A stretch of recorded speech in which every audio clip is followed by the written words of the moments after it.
ওই তো নর্দমা নর্মদা জায়গাটা কিছু হবে। আচ্ছা ড্যাডি, ধরো ওই লঞ্চটা ফুটো হয়ে জল ঢুকে গেল, তাহলে কি হবে? হ্যাঁ কি আর হবে, আরেকটা ফুটো করে দেবো। হ্যাঁ। একদিক দিয়ে জল ঢুকবে, আরেক দিক দিয়ে বেরিয়ে যাবে। হ্যাঁ হ্যাঁ। ও ভাই, লাইফবোট আছে?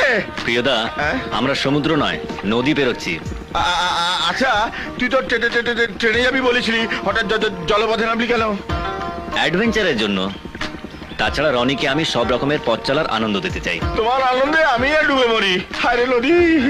আচ্ছা আঙ্কেল, বললেন না তো এই নদীর নামটা কি? আমি জানি না রে বাবা। আমি বলছি, এই নদীর নাম গঙ্গা। ও, গঙ্গা নদী, আমি স্কুলে পড়েছি। Thank you sir. রনি, ওনাকে কি থ্যাংক ইউ বলো। Thank you Dadul.